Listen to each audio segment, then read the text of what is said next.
On a la déménie. Elle est bientôt finie cette partie. T'as entendu mon genou qui faisait... Ouais. Puis un peu comme ça. Puis un peu comme ça.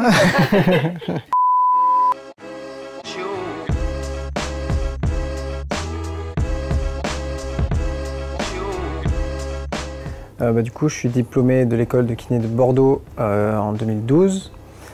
Et en fait, assez rapidement, après ma formation initiale, je me suis retrouvé en cabinet libéral et finalement avec pas beaucoup d'outils pour aider tous les patients que je rencontrais, notamment les patients qui présentaient des problèmes de dos ou de cou, des problèmes de rachis.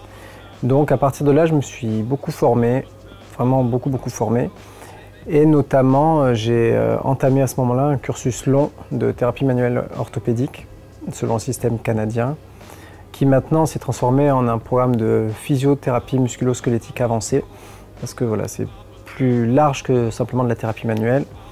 Et c'est quelque chose qui a vraiment structuré ma pratique, et en particulier le bilan, l'examen clinique, de façon vraiment structurée, avec un raisonnement clinique structuré.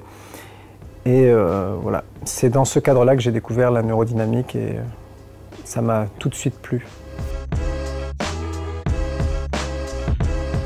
Ben, avant tout parce que vraiment, j'ai découvert qu'on pouvait aider en tant que kiné ces gens qui avaient des problèmes de nerfs. Lors de la formation initiale, finalement, on avait essentiellement des cours par des médecins ou des chirurgiens et donc pour moi, quand je suis sorti de l'école, la seule chose qu'on pouvait faire si on détectait ce genre de problème, c'était les renvoyer vers le médecin ou le chirurgien pour qu'ils prennent des médicaments ou qu'ils soient opérés. Et finalement, le fait de découvrir qu'avec nos mains, avec des exercices, on pouvait aider ces patients et vraiment les guérir, entre guillemets, j'ai vraiment trouvé ça génial et ça m'a passionné. J'ai du coup beaucoup lu sur le sujet, je me suis beaucoup formé sur le sujet aussi. Et derrière, ça ouvre d'autres voies, ça amène vers autre chose, et notamment la physiologie de la douleur. Et là, c'est encore un autre monde où il y a beaucoup de biologie, et c'est un monde qui est passionnant et où on découvre des choses tous les jours, et donc c'est sans fin. Parce que finalement, quand j'étais moi-même étudiant, et même après en formation continue, je me rends compte qu'il y a vraiment des gens, des enseignants qui m'ont plus marqué que d'autres. Et que finalement, c'est eux qui m'ont donné envie de m'améliorer, d'avancer, de progresser.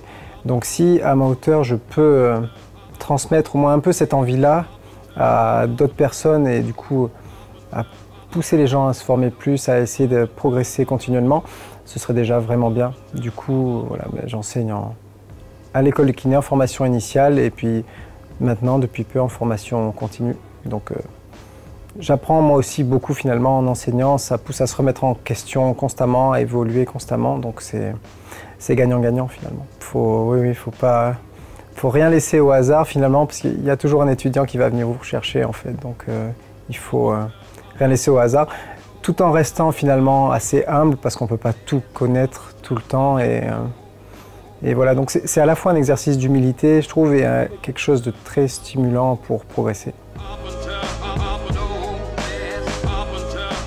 Et pause.